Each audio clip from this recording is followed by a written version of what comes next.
Number 11 Lahore declaration, اعلان Lahore. The Indian prime minister Atal Bihari Vajpayee visited Lahore by بس. India کے پرائم منسٹر اٹل بہاری واجپئی نے بس کے ذریعے لاہور کا دورہ کیا with a message of peace and good will, جو کہ امن اور گڈ ول کا یعنی خیر سگالی کا ایک پیغام لے کر آیا تھا. میاں محمد نواز شریف ویلکمڈ ہم ایٹ واگا بارڈر. میاں محمد نواز شریف نے اس کا واگا بارڈر پر استقبال کیا. Both leaders announced many plans to normalise mutual relations. دونوں لیڈرز نے باہمی تعلقات کو نارمل کرنے کے لیے کئی منصوبوں کا اعلان کیا. A joint communique was signed. ایک مشترکہ معاہدے پر دستخط کیے گئے. کمیونیکے معاہدہ which was called Lahore declaration, جسے اعلان لاہور کا نام دیا گیا. Number 12 the entry of the army into واپڈا. واپڈا میں فوج کی آمد. واپڈا was handed over to army by the Mian Muhammad Nawaz Sharif government. میاں محمد نواز شریف کی حکومت نے واپڈا کو آرمی کے حوالے کر دیا، یعنی آرمی کے ہینڈ اوور کر دیا.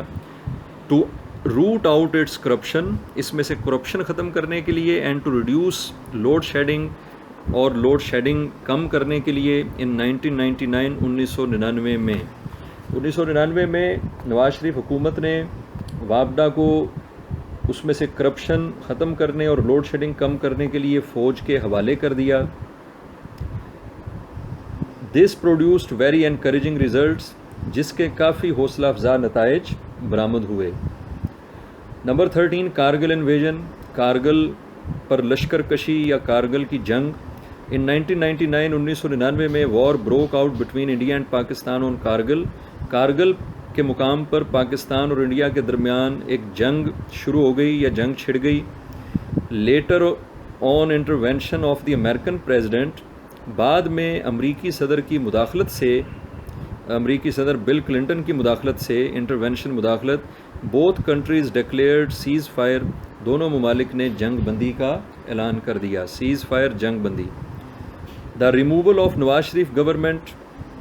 اس دفعہ بھی نواز شریف کی حکومت ختم کر دی گئی. اور کس طرح سے؟ General Pervez Musharraf removed the democratic government of Mian Muhammad Nawaz Sharif. General Pervez Musharraf جو کہ چیف آف آرمی اسٹاف تھا، اس نے میاں محمد نواز شریف کی حکومت کو، جمہوری حکومت کو ختم کیا. اینڈ ٹوک اوور دا کنٹری آن 12 اکتوبر 1999، اور 12 اکتوبر 1999 کو ملک کا اقتدار سنبھال لیا. The plane hijack case was filed against Mian Muhammad Nawaz شریف. میاں محمد نواز شریف پر طیارہ ہائی جیک کا الزام لگایا گیا، یعنی کہ طیارہ اغوا کیس جو ہے وہ بنایا گیا. Plane hijack case Mian Nawaz Sharif پر بنایا گیا. He was sentence to imprisonment, اور اسے قید کی سزا سنا دی گئی. اینڈ واز ڈکلیئرڈ انفٹ، اور نااہل قرار دے دیا گیا. فار اینی پبلک پوسٹ، کسی بھی عوامی یا سرکاری عہدے کے لیے، بائی اے اسپیشل کورٹ، ایک خصوصی عدالت نے. یعنی کہ طیارہ اغوا کیس میں خصوصی عدالت نے نواز شریف کو کسی بھی پبلک عہدے کے لیے نااہلی، جرمانے اور قید کی سزا سنا دی. On the intervention of Saudi government, Saudi عرب کی حکومت یا سعودی حکومت کی مداخلت پر، he was sent in exile to Saudi Arabia. انہیں یعنی کہ نواز شریف کو جلا وطن کر کے، یعنی ملک سے نکال کر ایگزائل کے اندر رکھ کر سعودی عرب بھیج دیا گیا. ایگزائل کا مطلب جلا وطن، یعنی ملک سے زبردستی نکال کر سعودی عرب بھیج دیا گیا. تو 10th کلاس یہ ٹاپک بھی یہاں پر اختتام پذیر ہوا، اور ہمارے اس ماہ کے ٹیسٹ کا جو سلیبس تھا وہ بھی وائنڈ اپ ہوا. آپ نے اس ٹاپک کو بھی اچھی طرح سے پڑھنا ہے اور یاد کرنا ہے.